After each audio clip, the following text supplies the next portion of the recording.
how have your ideas on universal grammar changed over the years? Are you more or less convinced of the theory now than you were initially? Well, there's a lot of confusion about the notion universal grammar. Universal grammar had a traditional meaning, but in modern linguistics, last 50 years or so, it's had a technical meaning, which is not unrelated to the traditional meaning, but is not identical either. Universal grammar is just the name for the theory of the genetic component of the language faculty. I mean, transparently, there's some genetic component, right? There's a reason, say, why my granddaughter reflexively identified some part of her environment as language related, which is no small trick. Nobody knows how to duplicate that. And then more or less reflexively picked up the capacity that we're all now using. Whereas her pet, say, kitten, or a chimpanzee, or songbird, or whatever it may be, with exactly the same inputs, couldn't even take the first step, can't identify part of the environment as language related, obviously not the later steps. Well, there are two possible answers to how that happens. One is it's a miracle. The other is she has some specific genetic capacity that's like the capacity that had her grow arms and not wings, let's say. Just some fixed, or had a mammalian visual system, but not an insect visual system. Now, this is not controversial for anything except human higher mental faculties. For some reason, when people investigate human higher mental faculties, they have to be insane. You know, you can't accept the approach that we take to everything else in the world, the kind of a methodological dualism. Everything else in the world we study by the standard methods of science, but when we talk about human higher mental faculties, we have to become mystics. So therefore there's a controversy about the existence of universal grammar, which means a controversy about whether there is some genetic property that distinguishes humans from everybody else, which leads to the ability to doing what we're now doing. But there shouldn't be any controversy about that. The only question is, what is it? Well, there have been theories about it from the 1950s, when these studies began, up till the present, and it's a living field, so they keep changing. So in that sense, yes, my views about universal grammar keep changing. Say when Anne walked into my office as a graduate student and told me I was wrong about everything, so okay, my views changed. But in that sense, sure, there's going to be constant change until the field disappears or is dead or something. And there's a long way to go. These are not trivial questions. The sort of general tendency of change, not every linguist would agree by any means, so it's a personal opinion. In the early stages, when the first question was asked seriously about 50 years ago as to how we are capable of doing what we do all the time, how are we capable of understanding, producing expressions which we've never heard, which may have never been uttered in the history of the language, and do it over an infinite range, various strange properties that they have as soon as you look at them. How can we do it? The only answer seemed to be that each of us has a highly intricate computational system in the brain which yields these very specific results. But that then poses a paradox, because it must be the case that we all humans have the same genetic capacity with marginal variation.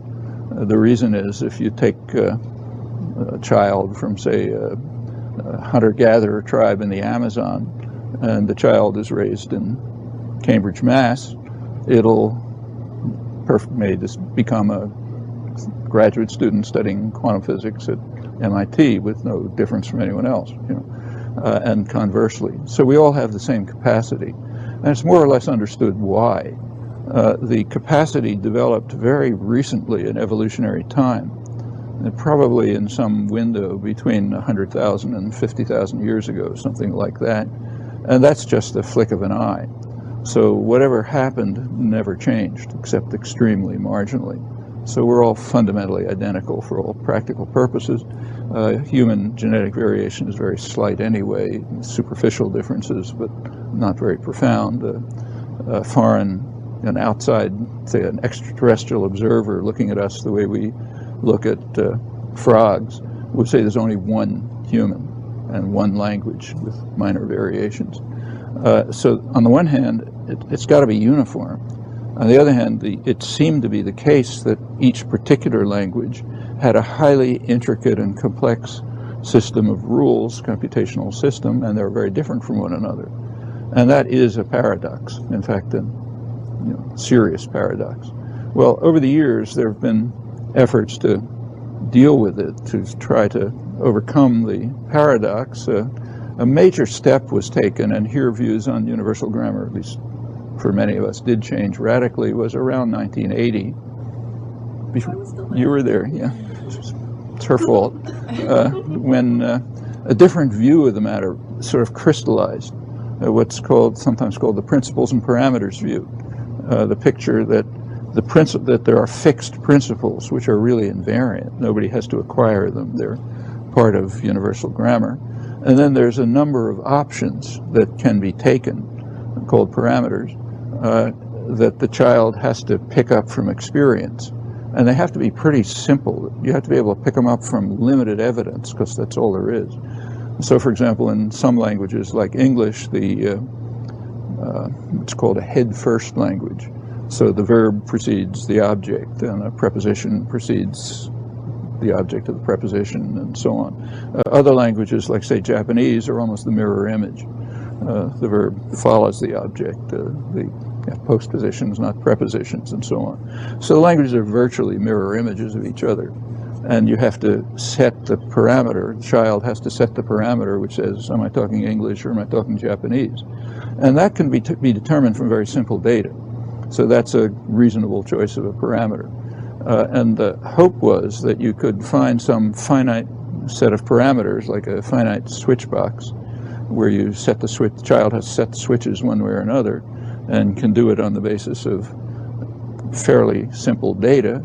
And then once this enters into a predetermined system of principles, you get things which superficially look very different, but are actually almost identical, just differing in superficial choices.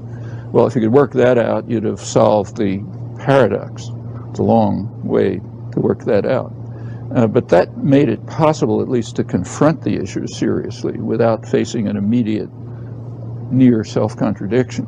And it set off a lot of a really rich period of research and inquiry, and nothing like it in the thousands of years of history of study of language in the last 25, 30 years, of a wide variety of typologically different languages, new questions at a depth that could never have been proposed before, sometimes answers leading to new questions, and so on. It's been a very lively period.